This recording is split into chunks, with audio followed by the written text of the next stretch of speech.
Namo Buddhaya, Bante, izin bertanya. Saya telah menyukai seorang laki-laki selama lebih dari 4 tahun. Namun dia adalah seorang Muslim.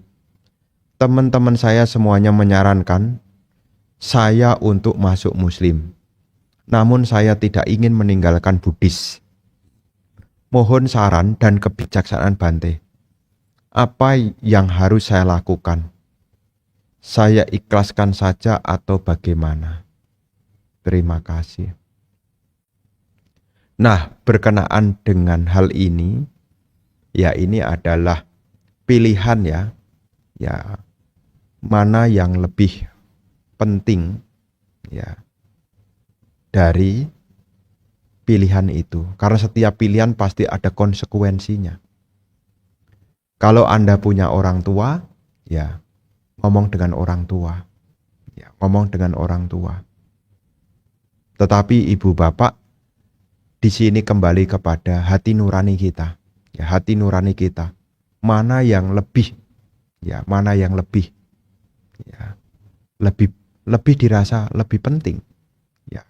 Karena kadang-kadang ya kita terbawa oleh keinginan sampai tidak menggunakan kebijaksanaan. Ya, renungkan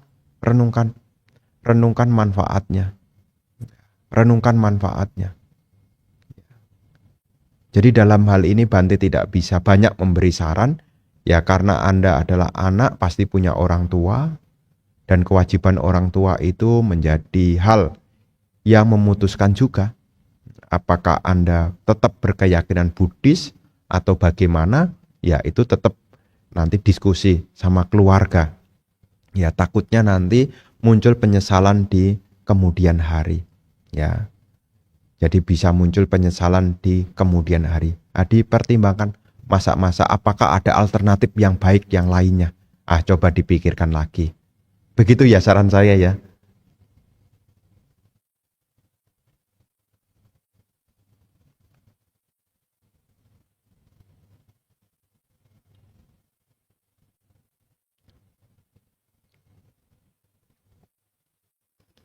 Namo Buddhaya Bante. Saya prihatin atas berita baru-baru ini di negara Thailand yang menambah penilaian negatif para biku. Saya tidak paham bagaimana seorang biku mengalirkan dana umat ke seseorang. Bante mungkin berkenaan memberikan pemahaman sedikit. Nah, Bapak dan Ibu, saudara-saudari sekalian, di dalam masalah kebikuan, ya seperti yang tadi disampaikan, yang baru-baru ini ada, itu sebetulnya bukan hal yang baru. Itulah kenapa Sang Buddha menetapkan Vinaya, karena di zaman-zaman dulu maksud saya, itu juga sudah terjadi. Seperti seorang biku menggauli wanita, itulah bagian dari parajika pertama. Kemudian biku mencuri, itu juga bagian dari parajika juga. Kemudian membunuh, ya biku membunuh, itu juga bagian dari parajika juga. Termasuk juga mengaku-ngaku memiliki kesaktian, itu pun juga parajika juga. Nah, di dalam hal ini, kasus-kasus yang ada ya, tentang kehidupan biku, ini kembali kepada individu masing-masing. Karena di dalam Vinaya itu juga sudah dijelaskan hal-hal apa saja yang patut untuk dilakukan dan hal-hal apa saja yang tidak patut untuk dilakukan. Jadi sebagai Buddhis, mendengar berita itu ya sebetulnya tidak aneh. Ya, kenapa tidak aneh? Karena di zaman Sang Buddha juga sudah ada.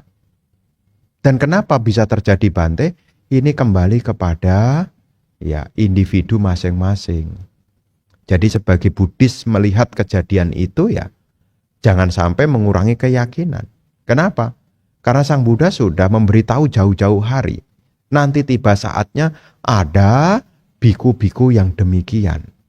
Termasuk juga ya di dalam khotbah yang pernah Anda dengar ya, nasihat untuk biku yang di dalam perumpamaan, 4 perumpamaan catuma.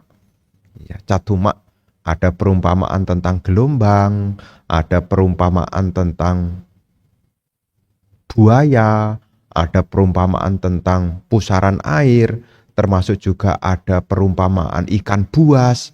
Nah, itu juga Sang Buddha berikan sebagai apa? Petunjuk kepada para biku ketika berlatih itu akan bertemu dengan berbagai macam godaan. Dan di dalam berlatih itu mesti ada kehati-hatian. Jadi kalau ada berita yang sekarang ya, saya pun juga menerima informasinya, ya kasus ya, tidak hanya kasus seperti itu. Ya, ada kasus-kasus yang lain. Ya seperti ada penggunaan narkoba, kemudian menggauli wanita, ya berbagai. Dan itu terjadi bukan di masa sekarang. Dahulu sudah ada. Makanya Sang Buddha itu membuat peraturan di dalam aturan yang disebut dengan Vinaya itu setelah ada kejadian. Jadi kejadian ini ya sudah ada di zaman dulu. Makanya Sang Buddha menetapkan Vinaya. Terus bagaimana Bante? Kok bisa terjadi? Ya bisa saja terjadi.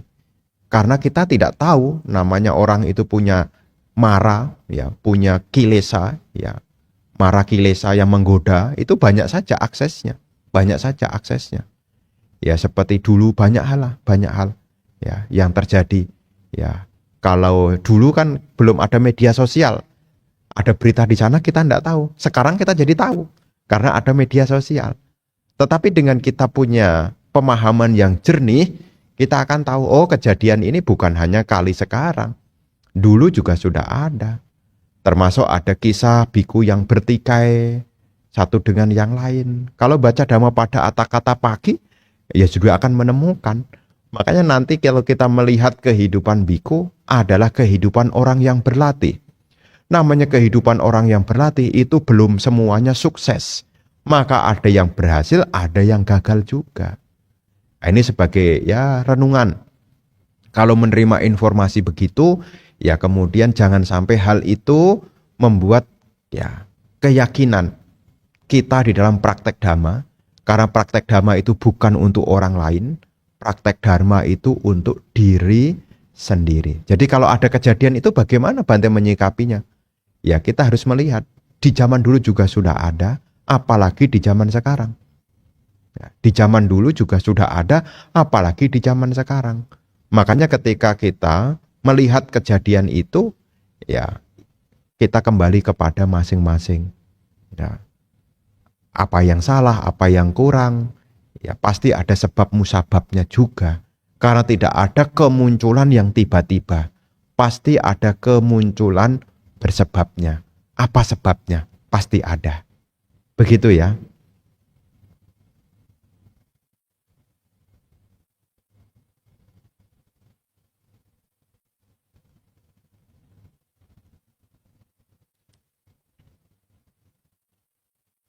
Namo Buddhaya Bante.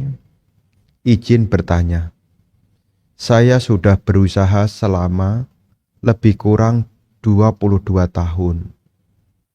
Tapi penjualan tiap hari tidak menentu. Kadang hanya di bawah 1 juta. Apakah ada parita untuk melancarkan usaha? Ya, terima kasih. Bapak dan Ibu, saudara-saudari sekalian, di dalam kehidupan yang kita jalani, ada istilah di dalam Dhamma. Ya, ada istilah di dalam Dhamma, namanya wudi, namanya caka. Caka itu roda. Roda itu artinya yang membawa pada kemajuan. Ya, caka. Ya. Caka, di dalam caka itu, di dalam roda itu, ketika kita mau berkembang, apakah di dalam spiritual maupun di dalam duniawi, ada 4 hal. Hal yang pertama adalah pati rupa desawaso. Artinya apa? Ketika kita berusaha, harus mempertimbangkan lokasi di mana kita berada. Ya, kalau orang dagang ya carilah tempat yang strategis. Kalau zaman sekarang ya di mana orang berkumpul. Ya, jadi tempat itu menjadi penentu nomor satu. Ya, namanya Pati Rupa Desa Waso, tempat yang sesuai. Kira-kira kalau saya dagang, tempat orang keramaian di mana? Ya, maka orang memilih di pasar, di tempat perbelanjaan. Ya, termasuk ya kalau ada pertunjukan, maka kan orang jualan. Kenapa? Karena dia tahu di situ tempat kumpulnya banyak orang. Ya, Pati Rupa Desa Waso. Yang kedua adalah Atta Samapanadi. Atta Samapanidi ini adalah kita harus menuntun diri kita, artinya belajar lagi, menambah pengetahuan keterampilan. Ya, Atta Samapanadi, menambah pengetahuan keterampilan. Kemudian yang ketiga, Sapurisa Sangsewa, punya teman yang baik. Dan yang keempat, Pubecak Kata Punyata, memiliki timbunan kebajikan. Jadi di dalam faktor menuju keberhasilan, baik itu spiritual maupun duniawi, ada istilahnya caka ini. Tempatnya juga harus dipertimbangkan. Usaha kita sendiri, menambah pengetahuan keterampilan. Teman-teman kita di sekeliling kita bagaimana, termasuk juga kebajikan yang kita miliki. Jadi kalau kita belum muncul, cobalah selain kita mempertimbangkan tempat, cobalah kita menuntun diri kita, menambah inisiatif. Yang dalam bahasa Dhamma juga uttana sampada. Rajin dan tekun, ini inisiatif. Coba diinisiatif, bagaimana caranya nih? Ya bagaimana caranya? Punya teman-teman yang baik, bagaimana caranya? Dan membuat kebajikan. Ya, jangan terlalu pelit juga. Kalau punya saudara, punya orang tua, ya. Kalaupun sekarang kita belum menjadi orang sukses, belum menjadi orang yang kaya, dengan kita tidak pelit, maka kita tidak akan miskin di dalam kebajikan. Nah, kemudian tadi pertanyaannya, parita apa ya Bante? Ya, cobalah. Kalau saya pertimbangkan, Metasuta itu bermanfaat, manfaatnya banyak. Salah satu di dalam manfaat Metasuta itu adalah manusia piyohoti, manusia mencintai. Ya siapa tahu Anda mengulang kalimat cinta kasih, ini juga menjadi kondisi yang baik. Ya, semoga saya berbahagia, semoga keluarga saya berbahagia, semoga semua makhluk berbahagia. Sebelum memulai usaha memancarkan meta, selesai menutup usaha hari itu memancarkan meta. Nah, kalaupun belum meningkat bagaimana Bante? Ya kalaupun belum meningkat kan kita sudah meningkat di dalam kebajikan. Daripada kita kecewa, daripada kita marah, tidak dapat karma baik malahan. Bukan menambah rezeki, bukan menambah karma baik, tapi malah menjadi penghalang munculnya karma baik berbuah. Jadi selain mempertimbangkan 4 faktor di awal tadi, memilih tempat, menuntun diri, mencari teman yang baik, membuat karma baik, sangat baik juga. Kalau seandainya punya kesempatan, ya minimal dalam hati kita, mengucapkan Sabe Sata Bhawantu Sukhitata. Semoga semua makhluk berbahagia. Karena kalau meta itu diulang-ulang, disebutkan di dalam meta nisangsa. Manfaat dari meta adalah manusia piyohoti. Nah kita kan jualan sama manusia. Ya, manusia piyohoti. Dengan kita tidak marah-marah, tidak benci, membuat orang lain bahagia. Kalau dia bahagia kan dia datang lagi. Meta itu manfaatnya adalah untuk melenyapkan kebencian. Dan meta itu juga menambah persaudaraan. Dengan kita banyak teman, banyak rezeki. Membuat orang lain bahagia, dia datang lagi. Kan begitu logika berpikirnya. Kalaupun kita belum berhasil meningkatkan pendapatannya, ya minimal kita tidak benci. Ya, diperhatikan mana yang dievaluasi supaya meningkat. Ya sama seperti kehidupan para biku di dalam spiritual. Sudah berlatih bertahun-tahun, kok belum ada pencapaian-pencapaian, masih sama gitu-gitu aja. Ya mungkin salah tempat juga mungkin. Oh, kalau bukan salah tempat mungkin usahanya kurang. Atau mungkin teman yang mendukung juga kurang. Atau kebajikannya memang kurang. Nah itu juga bisa berlaku juga. Terus bagaimana? Ya selama kita Meskipun belum berhasil, ya minimal tidak benci. Ya, sudah berhasil, kok belum ada hasil, sudah berlatih, kok belum ada hasil, ya minimal kita tidak membenci. Dengan kita menekuni, kita sekaligus meningkatkan kualitas diri, sekaligus juga menambah karma baik juga. Ya, jadi kalau ditanya parita apa ya, ya seperti hari Minggu itulah. Yaitu paritanya kan panjang tuh. Wandana, Tisarana, Pancasila, Buddha, Dhamma, Sangha, Nusati, Saca Kriagata, Karania Metasuta. Kalau mau panjang ya bisa dibaca dari situ. Tapi kalau pendek bagaimana Bante? Semoga semua makhluk berbahagia. Semoga semua makhluk berbahagia. Sampaikanlah dengan hati yang bahagia. Ya siapa tahu kondisi ini memunculkan karma-karma baik di masa lampau berbuah di masa sekarang. Begitu ya.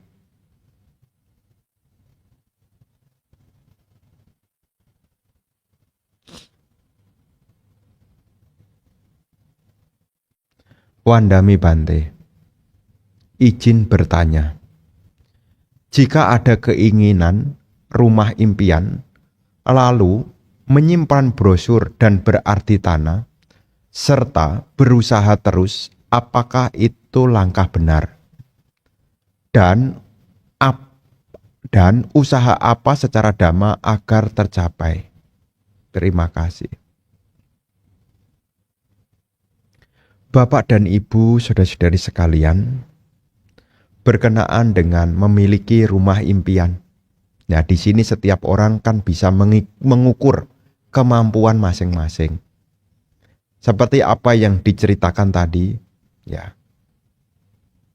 Mengambil brosurnya, ya menyimpan, kemudian bertekad. Ya, ini adalah langkah ya untuk apa? Mencapai. Mencapai apa? Ya, keinginan duniawi. Supaya apa? Kalau seandainya ada sebab-sebab keborosan yang membuat kita jadi boros, kita ingat tujuannya. Misalnya mau beli rumah, sudah dapat uang. Ini kalau sudah dapat uang nih, kalau tidak ingat tentang cita-citanya beli rumah, nanti bisa terbawa oleh mau ganti HP lah, mau ganti tas lah, mau ganti sepatu lah, mau pergi jalan-jalan ke sana lah, mau pergi jalan-jalan ke situ lah, mau makan inilah, makan itulah. Nanti untuk mencapai yang diimpikan ini menjadi lambat. Itulah gunanya kenapa kita perlu mengingat apa yang menjadi tujuan supaya kita tidak salah arah. Kadang-kadang kalau belum punya itu ada tujuan. Tapi kadang-kadang kalau sudah punya itu jadi lupa loh. Jadi lupa. Makanya dengan inisiatif yaitu mengambil brosur adalah langkah untuk apa? Menunjukkan ini loh yang mau saya capai. Ini secara duniawi ya. Ini loh yang mau saya capai. Ya. Makanya kalau kita melihat apapun di mana-mana, market itu ada. Market itu apa? Sebagai usaha agar punya gambaran awal. Ini loh yang mau dicapai. Makanya kalau ada proyek-proyek besar itu ada marketnya. Supaya apa? Tahu. Apakah sudah jadi? Belum. Tapi dia sudah membuat gambarannya. Ya, membuat gambarannya. Kalau gambaran itu sudah ada, kemungkinan besar untuk jadi itu ada. Tapi kalau gambarannya saja tidak ada, meskipun bahannya sudah ada, kemungkinan jadi tidak ada. Maka seperti orang mau berpergian, sebelum sampai di tempat tujuan, orang itu harus punya map. Mau kemana dulu? Kalau sudah ada mapnya, tinggal melangkahnya. Ya, jadi kalau seandainya ya Anda punya tujuan, ya beli rumah nilainya berapa? Mungkin 3M, mungkin 2M. Kira-kira dalam 1 bulan ini pendapatannya berapa? Kira-kira untuk mendapatkan ini saya mesti bagaimana. Nah, tapi sebisa mungkin jangan terbawa oleh nafsu. Kenapa? Takutnya nanti kita pinjam sana, pinjam sini, sampai-sampai kita tidak mampu menutupinya. Niat hati bahagia pengen punya rumah, tetapi karena tidak mengukur kemampuan, malah tertimpa yaitu utang piutang. Kan malah jadi masalah. Jadi dalam hal ini, punya harapan beraditana, nah nanti aditananya tinggal ngitung. Aditana ngitungnya bagaimana? Kalau harganya 3M, kira-kira punya DP berapa, kalau diberi kredit, kalau di cash berapa, tinggal ngitung. Sekarang pendapatannya berapa, ya, income-nya berapa, diulang lagi, ditabung, ya mungkin diinvestasi, ditabung. Intinya ya kita berusaha lah bagaimana untuk mendapatkannya itu. Apakah nanti dengan jerih payah kita menghitung-hitung, menabung-nabung susah-susah di awal dulu, hemat-hemat di awal dulu untuk mencapai impian, yaitu adalah bagian dari usaha. Selain itu juga ya sedikit banyak jangan sampai kita terlalu banyak nabung ya, sampai kita lupa menabung kebajikan. Ya, minimal sama orang tua ya kasih sesuatu lah sama orang tua. Ya, punya saudara ada sesuatu yang bisa diberikan, kasihlah. Ya supaya apa? Ini juga menambah rezeki juga. Siapa tahu dengan kita melakukan kebaikan-kebaikan, selain satu sisi menabung harta materi, kita juga tetap menabung harta yang lain yang disebut harta kebajikan itu. Masih ada orang tua, ya berdana sama orang tua. Masih punya saudara, ya bantulah saudara semampunya dengan hati ikhlas dan bahagia. Mungkin saran Bante begitu ya. Apakah semua Buddha itu sama kebijaksanaannya dan dhammanya yang diajarkan ke penganutnya, kecuali Paceka Buddha? Ya Bante. Bagaimana dengan aliran di luar Theravada yang memuja 108 Buddha? Mohon pencerahannya. Para bapak dan ibu, saudara-saudari sekalian, di dalam tradisi Buddhis memiliki banyak, yakni tata di dalam upacara. Dan di dalam rangkaian dari upacara, di dalam puja khususnya, adalah upaya untuk memunculkan keyakinan. Nah, disebutkan di dalam Owada Patimokkha, Sabba papasa akaranang kusala supasampada satcita paryoda panang etang Buddha nak sasanang. Tidak melakukan segala keburukan, menambah kebajikan, mensucikan pikiran sendiri, inilah ajaran para Buddha. Jadi berkaitan dengan kesucian, berkaitan dengan kebijaksanaan, semua sama Sang Buddha sama, baik di masa lampau, di masa sekarang, maupun di masa yang akan datang. Apa yang menjadi kesamaannya di dalam ajarannya yang lebih populer di masyarakat, yakni dengan istilah jangan berbuat jahat, tambah kebajikan, sucikan hati dan pikiran. Ini adalah ajaran para Buddha. Ketika seseorang mempraktekkan tidak berbuat jahat, mengembangkan kebajikan, membersihkan kotoran batin untuk mencapai nibbana. Jadi apa menjadi tujuan dari sama Sang Buddha mengajarkan Dhamma? Tidak lain adalah menunjukkan jalan menuju nibbana. Itulah yang tertuang di dalam Buddhanusati. Di dalam 9 kualitas yang dimiliki oleh seorang Buddha, salah satunya adalah Sugato. Sugato artinya adalah menempuh jalan ke nibbana. Jadi apa yang diajarkan oleh sama Sang Buddha sesungguhnya adalah mengarah kepada lenyapnya penderitaan yang dikenal secara Buddhis, yakni mencapai nibbana. Kemudian kegiatan-kegiatan seperti yang tadi disebutkan, penghormatan, memuja 108 Buddha. Hal ini sebetulnya adalah bagian dari upaya memperkokoh keyakinan. Karena di dalam pengulas disebutkan, salah satu cara untuk memunculkan keyakinan disebut sebagai sebab terdekat. Sebab terdekat munculnya keyakinan adalah mendengarkan dhamma. Selain mendengarkan dhamma, sebab terdekat munculnya keyakinan adalah melakukan puja. Seperti kita canting malam, ya, memuja Guru Agung Sang Buddha. Ini adalah upaya apa?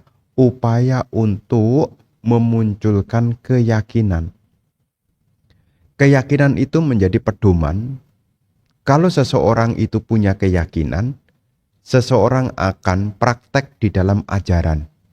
Baik itu sila, samadhi, maupun panya, semua dilandasi karena memiliki, yakni keyakinan.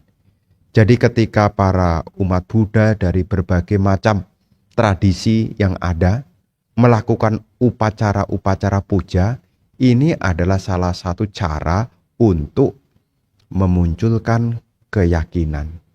Begitu ya.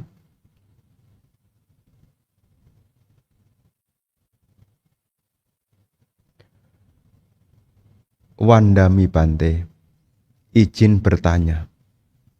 Ketika seseorang yang sudah memiliki yoniso manasikara, maka ia akan bisa mencapai sotapanna. Mohon pencerahannya. Para bapak dan ibu saudara-saudari sekalian, yoniso manasikara ini hanyalah salah satu bagian, bukan satu-satunya. Di dalam step untuk menjadi pemasuk arus, disebutkan di sana, langkah yang pertama adalah Sapurisa Sangsewa. Apa itu? Memiliki teman yang bijaksana. Jadi langkah yang pertama, Sapurisa Sangsewa adalah memiliki teman yang bijaksana. Kemudian langkah yang kedua, Sadama Sawanang. Ketika orang bijaksana menyampaikan dhamma, langkah kedua adalah Sadama Sawanang, mendengarkan dhamma dengan sungguh-sungguh. Dan pada saat mendengarkan dhamma secara sungguh-sungguh, yang ketiga adalah yoniso manasikara. Berusaha untuk direnungkan, berusaha untuk diperhatikan, berusaha untuk dimengerti. Jadi apa yang sudah didengar pada saat mendengarkan dhamma, Sadama Sawanang, mendengarkan dengan seksama, di situ ia menggunakan yoniso manasikara, berupaya untuk merenungkan, mengerti, memahami. Kenapa? Karena istilah yoniso manasikara adalah upaya untuk memunculkan kebijaksanaan. Dari mana? Dari upaya-upaya mengetahui sebab. Jadi kalau kita mendengarkan dhamma, cobalah kita perhatikan dengan seksama. Kita menggunakan korelasi sebab akibat. Contohnya apa? Di dalam Dhammacakkappavattana Sutta, pada saat itu Sang Buddha membabarkan dhamma kepada Pancawaggiya Bhikkhu, yang mana pada saat beliau membabarkan dhamma, dimulai dari ada dua hal ekstrim yang patut dihindari. Nah, pendengarnya dalam hal ini adalah Pancawaggiya Bhikkhu berusaha untuk mengerti apa dua hal ekstrim yang patut dihindari. Dan Sang Buddha menunjukkan jalan untuk dipraktekkan yang dikenal dengan Majjhima Patipada. Nah, Pancawaggiya Bhikkhu juga setelah mendengar itu dia merenungkan. Apa saja jalan yang bisa membawa pada akhir penderitaan? Pandangan benar, pikiran benar, ucapan benar, perbuatan benar, penghidupan benar, usaha benar, perhatian benar, dan konsentrasi benar. Pada saat dia merenungkan, memperhatikan dengan seksama, ini namanya yoniso manasikara. Di situ memunculkan kebijaksanaan yang disebut dengan setelah sutta mayapanya berkembang di dalam cinta mayapanya.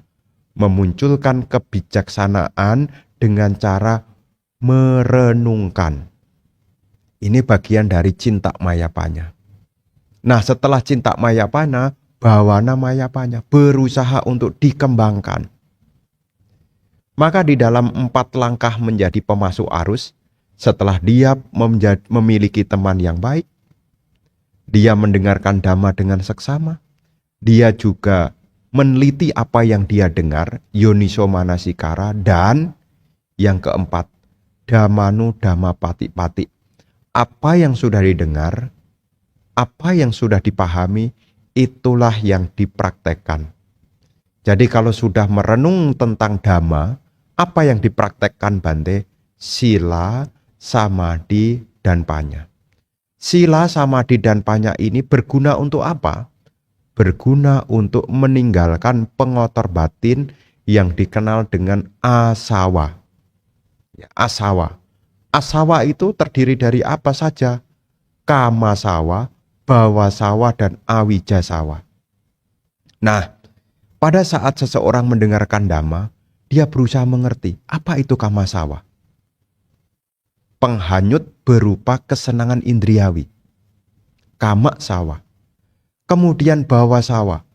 Penghanyut berupa kemenjadian. Awija sawa. Penghanyut berupa kebodohan batin. Nah, setelah dia memahami, memeriksa penjelasan dhamma ini, dia berusaha untuk mempraktekkan. Meninggalkan kama asawa dengan praktek sila. Jadi kesenangan indriawi yang sifatnya indriawi dari telinga, dari hidung, ya, ini dipraktekkan dengan cara praktek sila. Yang menengah, ya, yang disebut dengan pariyuttana kilesa di dalam samadhi. Kalau sila ini adalah witikama itu yang sudah muncul di permukaan, dipotong dengan sila. Kemudian yang menengah, pariyuttana kilesa, dipotong dengan samadhi. Dan anusaya kilesa, dipotong dengan kebijaksanaan. Nah, jadi peran dari yoniso manasikara adalah menjadikan apa yang telah didengar itu dimengerti, dan setelah dimengerti, berkembang di dalam dhammanu dhamma pati-pati. Dipraktekkan. Ya, dipraktekkan. Maka seseorang yang sudah mengerti dengan jelas, dia tahu dan melihat janati pasati, dia menjadi pemasuk arus. Ketika dia menjadi pemasuk arus, dia tidak akan mundur lagi karena dia sudah mengerti. Maka sebutannya disebut pemasuk arus. Tidak mungkin mundur. Jadi kalau ada air yang masuk ke arus, ya dia akan terbawa oleh arus. Demikian pula orang yang sudah mengerti dhamma, dia masuk ke dalam arus dhamma, dia tidak akan keluar dari dhamma. Makanya dijamin dia akan mencapai arahat maksimal 7 kali kelahiran. Tidak ada kelahiran yang ke-8. Dan dia tidak akan muncul, mundur lagi. Dia akan maju terus. Itulah sebutannya adalah sotapana. Ya, pemasuk arus. Tidak mungkin mundur. Dia akan terus mengarah kepada jalan pencerahan. Jadi ketika seseorang mau berkembang di dalam kesucian, Sapurisa Sangsewa memiliki teman yang baik. Mendengarkan dhamma, saddhamma sawanang. Apa yang sudah didengar berusaha untuk direnungkan, dimengerti sampai paham. Yang disebut dengan bagian dari yoniso manasikara. Dan apa yang sudah didengar, sudah dianalisis, sudah diperiksa, itulah yang menjadi prakteknya. Dhammanu dhamma pati-pati. Kalau seorang pemasuk arus, apa yang dipraktekkan Bante? Sila samadhipanya. Jika diuraikan menjadi samadhiti, sama sangkapa, sama waca, sama kamanta, sama ajiwa, sama wayama, sama sati, dan sama samadhi. Jalan mulia berunsur 8. Begitu ya.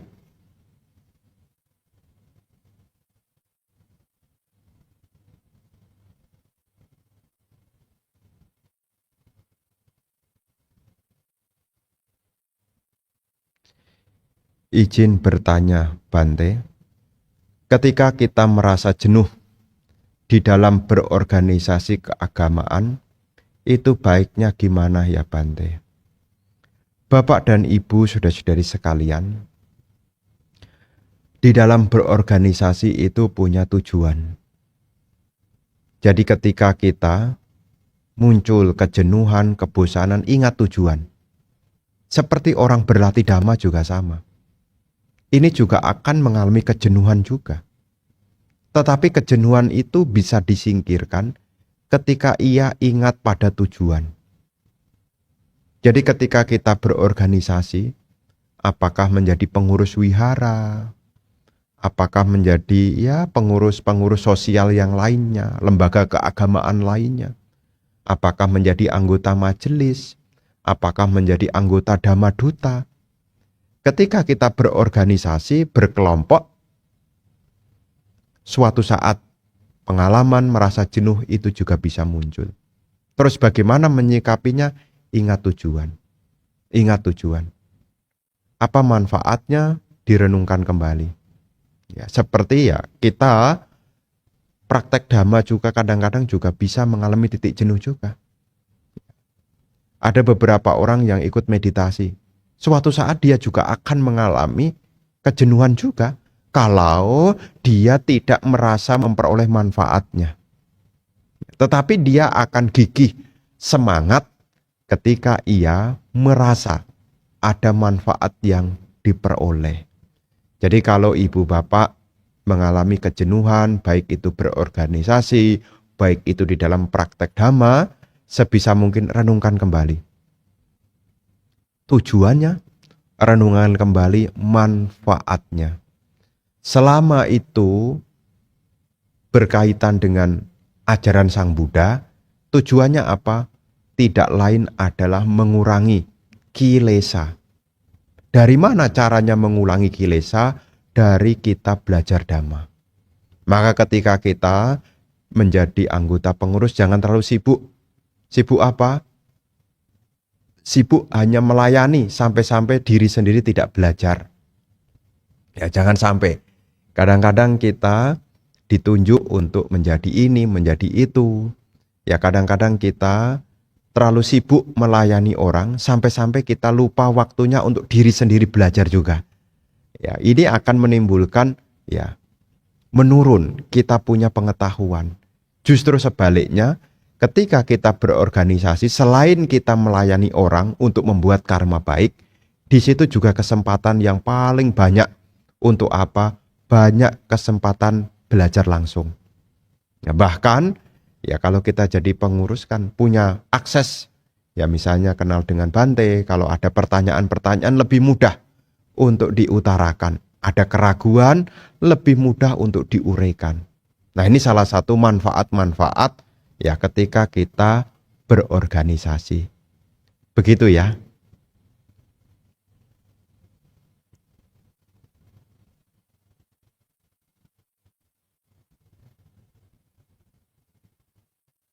Wandami Bante, seseorang meditasi mencari-cari nimitta cahaya ini itu. Apakah ini adalah meditasi yang diajarkan Sang Buddha? Saya periksa Sutta Pitaka, istilah nimitta cahaya itu bahkan tidak ditemukan. Jika mencari-cari demikian, apakah terperangkap dalam perangkap tanha? Kami ditanya-tanya, saya jawab jujur, gak ada. Malahan disuruh cari-cari yang deklarasi, malahan jadi sombong. Yang gak dapat malahan jadi sedih, stres. Pada akhir retret, terbagilah dua kelompok. Ada yang klaim dapat, bukankah ini kesombongan? Dan yang tidak dapat, stres, sedih, merasa dirinya hanya dwi hetuka. Bahkan gak mau meditasi lagi. Mohon nasihatnya Bante. Bapak dan Ibu, saudara-saudari sekalian, penjelasan berkenaan dengan nimitta yang cahaya itu sebetulnya diketemukan memang bukan di Sutta Pitaka tetapi di bagian pengulas. Salah satu pengulasnya adalah di dalam Wisuddhimagga. Anda bisa cari, ya, Wisuddhimagga. Ya, Wisuddhimagga itu adalah jalan menuju kesucian. Ada judul buku yang diulas oleh Bante, kalau tidak salah adalah Bante Buddhaghosa. Bante Buddhaghosa mengulas tentang Wisuddhimagga. Ya, nanti bisa dicari. Bukunya adalah Wisuddhimagga. Di situ ada bagian dari jilid 2 berbicara tentang samadhi. Ya, Wisuddhimagga itu di dalamnya ada 3. Sila samadhipanya. Ya, sila itu apa saja, penjelasannya seperti apa, itu diketemukan di Wisuddhimagga. Samadhi itu meliputi apa saja, semua dijelaskan di situ. Termasuk uraian tentang 40 objek meditasi samatha ada di sana. Bagian samadhi. Nah, di dalam bagian itu ada penjelasan, ya, selain penjelasan tentang jhana, juga penjelasan tentang nimitta. Nimitta itu artinya adalah tanda. Di sana disebutkan ada 3 istilah nimitta yang diketemukan. Ini bukan di sutta ya, tapi di bagian dari pengulas. Nah, 3 ini apa? Parikkama nimitta, parikkama nimitta, yang kedua adalah ugaha nimitta, dan yang ketiga adalah patibhaga nimitta. Jadi ada 3. Parikkama nimitta, ugaha nimitta, dan patibhaga nimitta. Di situ dijelaskan memang, ya, kalau objeknya adalah anapanasati, ya, memang dijelaskan di situ. Pertama, seorang meditator mengarahkan perhatiannya, parikkama nimittanya, mengarahkan di sekitar lubang hidung, di atas bibir, ya, di atas bibir atau di sekitar lubang hidung. Ini menjadi parikkama nimitta, gambaran awal. Ya, tanda, namanya nimitta itu artinya tanda. Ya, tanda, mengenali tanda awal. Jadi ketika dia orang meditasi, dia kenali tanda awalnya, titik sentuh istilahnya. Ini namanya parikkama nimitta. Kalau seseorang berlatih di situ tidak banyak bentuk-bentuk pikiran, ya, tidak melamun, tidak berpikir, dia hanya menyadari aja titik sentuh itu. Dikatakan kalau dia mengulang-ulang nanti akan masuk ke tahap kedua, di Wisuddhimagga ditulis begitu, yaitu ugaha nimitta. Mulai muncul nimitta berupa wujud, ya, namanya kasina, wujud. Bahasa Palinya kasina, wujud. Wujudnya bisa berupa cahaya. Ya, cahayanya ini semula ya biasa saja. Nanti ketika sampai di patibhaga nimitta, itu dijelaskan di Wisuddhimagga, nanti cahayanya menjadi semakin terang. Dan di saat cahaya itu terang, pikiran sudah tidak lagi mengembara ke sana kemari. Orang kemudian berdiam di dalam jhana. Itu uraian yang ada di sana. Terus kita-kita yang berlatih bagaimana? Kalau kita mau mengembangkan di dalam samatha khususnya, ya, ini samatha ini, bagian dari samadhi di Wisuddhimagga. Nomor 1, parikkama nimitta, membuat tanda dulu, mengenali dulu, tanda awalnya dulu. Bisa enggak titik sentuh bisa kita rasakan? Titik sentuhnya bisa dirasakan tidak? Dari mana kita bisa tahu ada titik sentuh, Bante? Karakter dari unsur angin sifatnya mendorong. Jadi ketika nafas ini masuk itu ada dorongan. Karena karakteristik dari unsur angin itu mendorong. Nah, dorongan yang menyentuh permukaan kulit inilah ditandai sebagai parikkama nimitta. Dan selama meditasi, dia perhatikan hanya di sini saja, parikkama nimitta. Dia pegang secara kontinu terus-menerus pada parikkama nimitta. Ya, kalau pikirannya diarahkan pada satu titik terus-menerus, ya, maka akan berkembang di dalam ugaha nimitta. Nah, itu di mana Bante saya bisa membacanya? Ini diuraikan di dalam Wisuddhimagga. Bagian dari jilid 2 yaitu sila. Ya, sila. Kemudian kalau seseorang mampu sampai patibhaga nimitta, pikirannya menjadi pengalamannya dia melihat cahaya yang terang begitu ya. memang pikiran tidak akan berkelana, apalagi terpengaruh oleh pancaniwarana.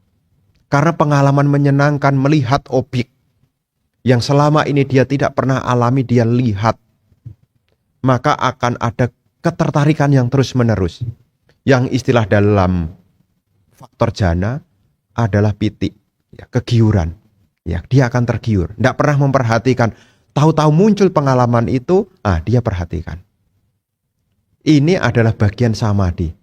Ini belum bisa dipakai untuk melenyapkan kilesa. Ini baru meredam kilesa. Meredam kilesa. Dasarnya apa Bante dalam latihan ini? Silanya harus baik.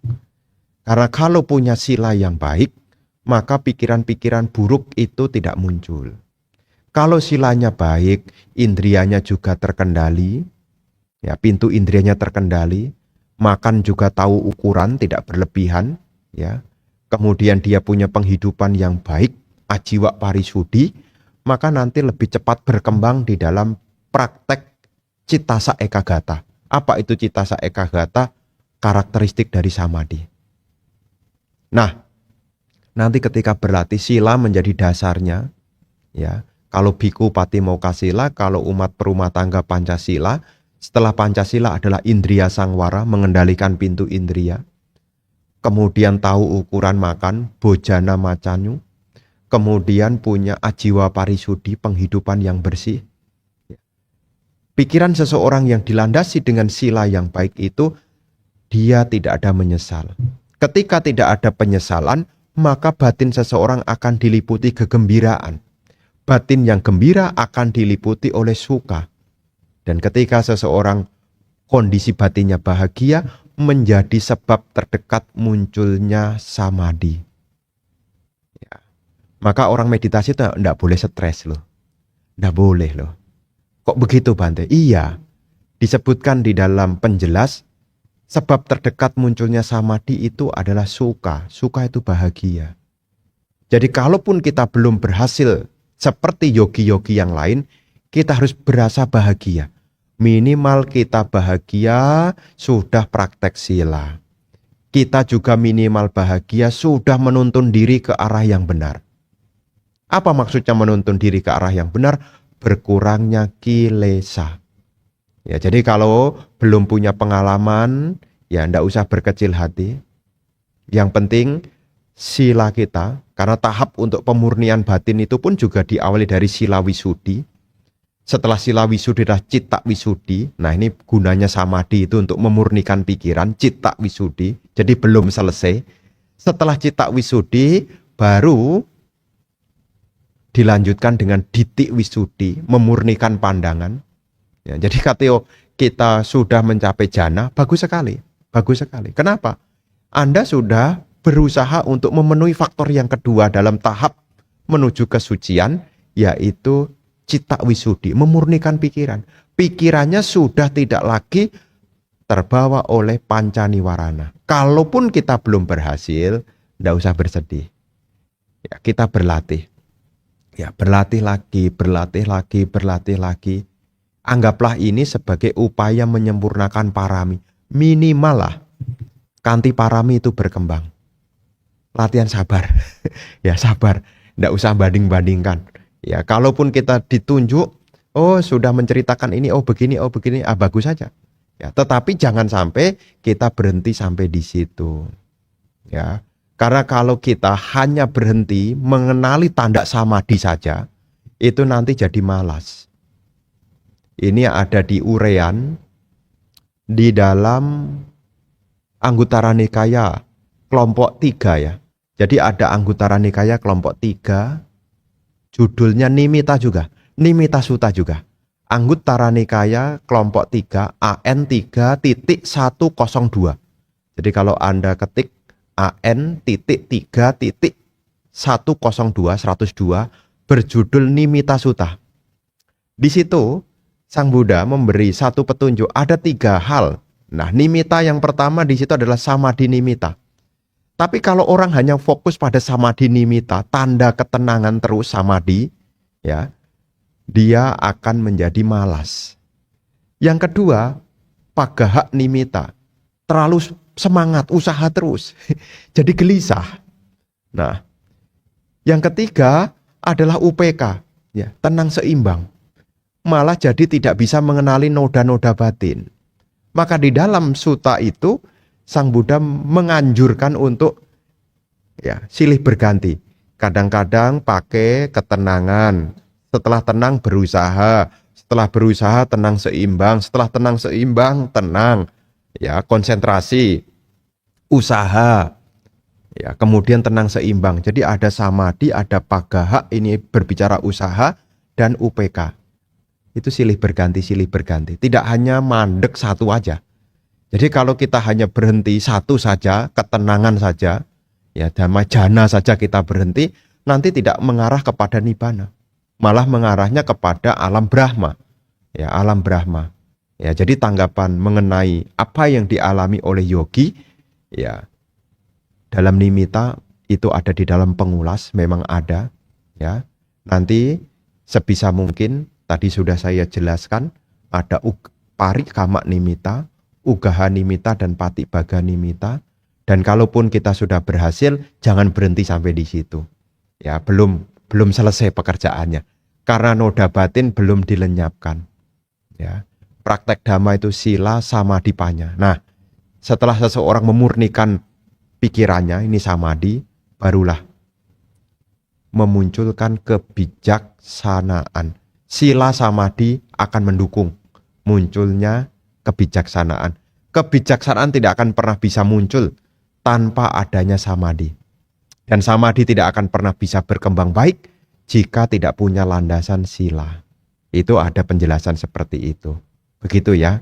Jadi kalau mendengar orang yang berhasil, ya kita jangan kemudian menilai yang tidak baik. Kalau bisa pesan saya, kalau mendengar ada yang sudah mencapai ini, mencapai itu, ya kita bisa mengucapkan aspirasi Buddhis. Sadhu, artinya turut bahagia. Kan karma baik juga melihat keberhasilan orang lain. Ini kan juga bagian dari mudita cita, bagian dari Brahma Wihara juga. Ya kalau ada orang mencapai ini, ya sadhu, ya semoga demikian adanya. Ya, ini adalah pikiran baik, mudita cita juga, ya.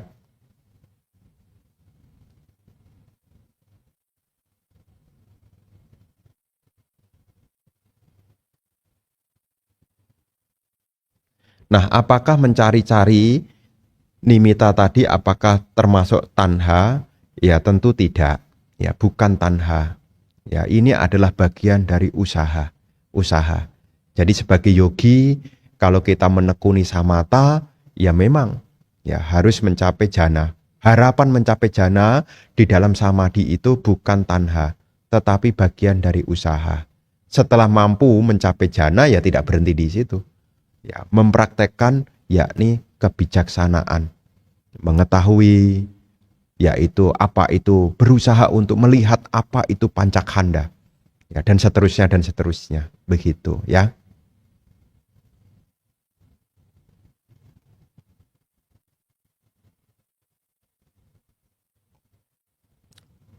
Wandami Bante, izin bertanya, ini masih nyambung.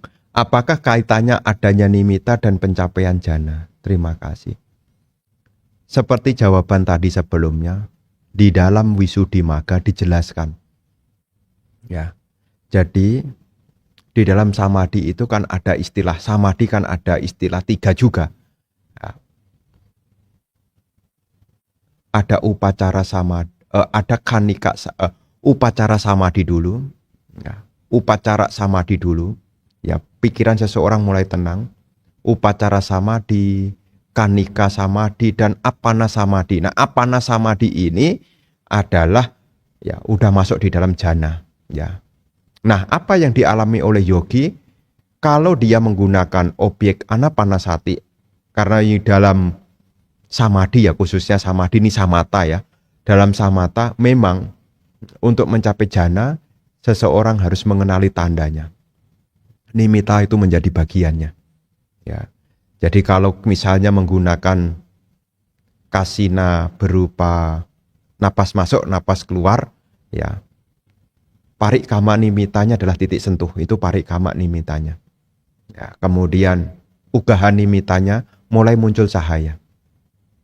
Kemudian patik baga nimitanya, ya cahayanya menjadi terang sekali, ya, dan tidak lagi bergeser-bergeser, stabil. Nah, itu ada di dalam penjelasan Wisuddhimagga.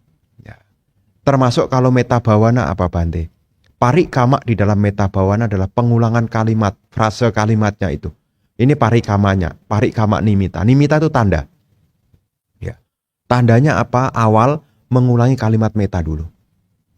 Pada saat mengulangi kalimat meta itu, cobalah seorang yogi memunculkan rasa bahagia. Nah, pengalaman bahagia itu, tanda bahagia di dalam batin itu menjadi bagian dari ugahan nimitanya.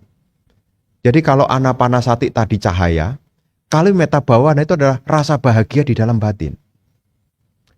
Kalimatnya sudah tidak dipakai lagi, tetapi dia mengalami rasa bahagia di dalam batin. Jadi pada saat dia meditasi, pikirannya diliputi oleh sukacita, pengalaman bahagia, rasa bahagia di dalam. Tapi bahagianya ini bukan bahagia dari kesenangan indriawi loh Bapak Ibu. Ya, kesenangan indriawi apa? Mungkin melamun, lihat ini, mendengar itu. Bukan begitu ya. Ya bukan begitu. Ini benar-benar adalah perasaan bahagia yang muncul dari dia mengembangkan kalimat cinta kasih itu. Bukan bahagia yang muncul dari pengalaman indriawi. Nanti kalau Anda memegangnya menjadi pengalaman indriawi, nanti Anda malah berhayal. Ya, ingat yang lampau, dikasih hadiah. Nah ini jadinya nanti pengalaman indriawi jadinya. Bukan pure dari dalam hati kita. Itu ugahan nimitanya, ada rasa bahagia. Pati baga nimitanya apa? Ya selesai pun, ya sangat bahagia sekali. Tetapi sebelum kita berbicara tentang pati baga, sebelum kita berbicara ugahan nimita, yang paling awal adalah parikama nimita. Menekuni dulu. Menekuni kalimat meta untuk menstimulus rasa bahagia di dalam batin. Seperti apa yang ada di dalam Karaniya Metta Sutta. Ya, selama dia berjalan, berdiri, duduk, berbaring sebelum terlap, dia berusaha berdiam di dalam Brahma. Artinya apa? Tidak hanya meditasi duduk, setiap saat dia punya aspirasi semoga semua makhluk bahagia. Ketika dia mengulangi kalimat semoga makhluk bahagia itu, baik berjalan, duduk, berdiri, berbaring sebelum terlelap untuk memunculkan rasa bahagia. Nah, nanti kalau rasa bahagia muncul dari pengulangan itu, pengalamannya muncul, kalimatnya ditinggalkan, diambil rasa bahagianya itu. Ini yang disebut dengan ugaha nimita yang ada di dalam meta bhawana. Ya. Lagi-lagi di mana Bante menemukannya? Wisuddhimagga. Ya. Ya, jadi nanti ibu bapak, ini kan ehipasiko ya. Cobalah ketika Anda mendengar uraian ini, coba dirasakan juga. Kalau ibu bapak sering-sering mengulangi meta, pasti ibu bapak akan muncul pengalaman bahagia. Kalaupun tidak pengalaman bahagia, ibu bapak punya pengalaman untuk tidak membenci. Ya, kalau tidak bahagia, pengalamannya adalah tidak membenci. Kenapa? Karena fungsi dari meta itu adalah melenyapkan kebencian. Ya. Jadi nanti penjelasan jana dan nimita memang berdekatan. Ini bisa menjadi ya bantuan lah, membantu. Jadi kalau pikiran kita masih berhamburan ya berusaha untuk tidak dikomentari. Semakin Anda berhamburan, pikiran Anda tidak terarah pada satu objek.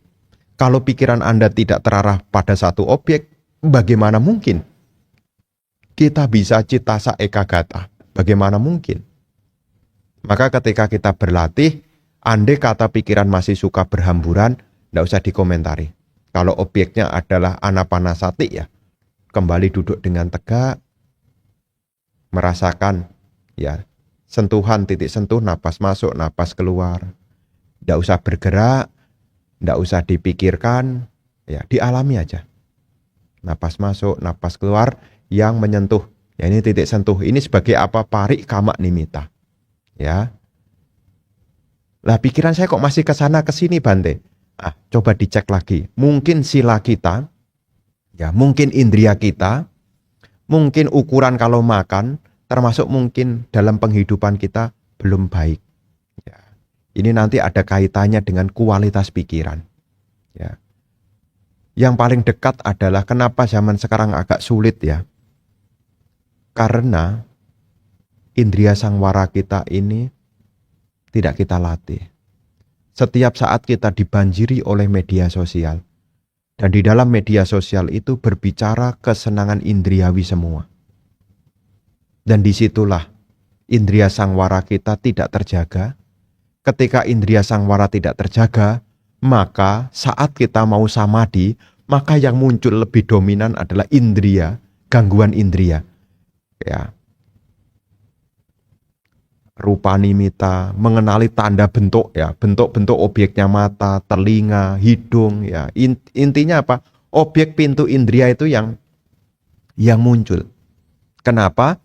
Karena dalam keseharian mungkin kita belum menjaga sepenuhnya.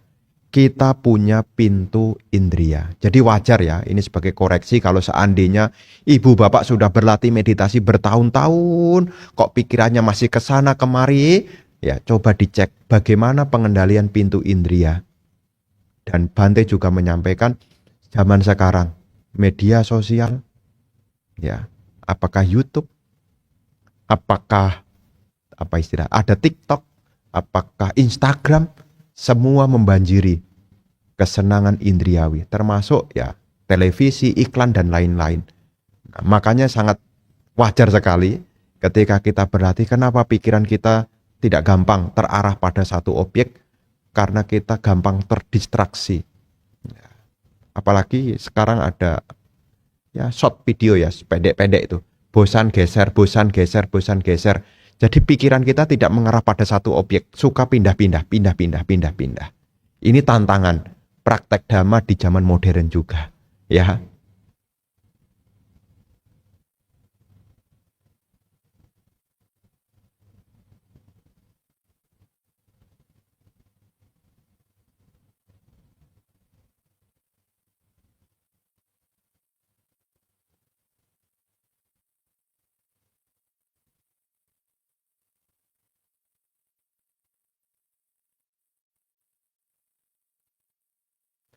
Wandami Bante, izin bertanya. Pada kisah Sang Buddha menaklukkan petapa pemuja api, sebelum sadar kesalahannya Uruwela Kasapa menganggap ia sudah arahat. Apa makna arahat menurut mereka? Nah, di sana tidak dijelaskan ya mengenai makna arahat yang ada di sana. Tetapi yang diceritakan adalah kebiasaan mereka. Kebiasaan Uruwela Kasapa yang disebut dengan Kasapa bersaudara, kebiasaannya adalah menjaga api.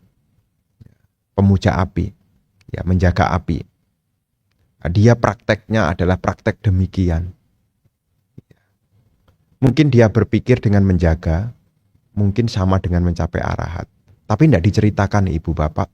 Hanya diceritakan tentang ritual mereka. Dan ketika sudah mendapat nasihat dhamma dari Sang Buddha, kemudian peralatan-peralatan yang dipakai untuk puja, mereka hanyutkan di sungai Neranjara. Dan dari Uruwela Kasapa, Nandi Kasapa, Gaya Kasapa melihat tentang saudara mereka, ya ada apa? Nah, itulah yang nanti bagian dari 1000 murid Sang Buddha yang ada di peringatan Magha Puja. Jadi ada 1250. Yang 1000 itu dari Kasapa bersaudara, 250 itu dari murid Sanjaya. Sanjaya itu adalah mantan guru dari Bante Sariputta yang cerita Dhammapada pagi tadi. Ya, itu nanti 250 ditambah 1000 menjadi 1250. Maka di dalam Magha Puja itu berkumpul 1250 biku arahat ya di Weluwana Arama. Nah, makna Buddhis arahat artinya adalah orang yang telah melenyapkan loba dosa moha. Ya. lenyapnya loba dosa moha, itulah arahat. Ya.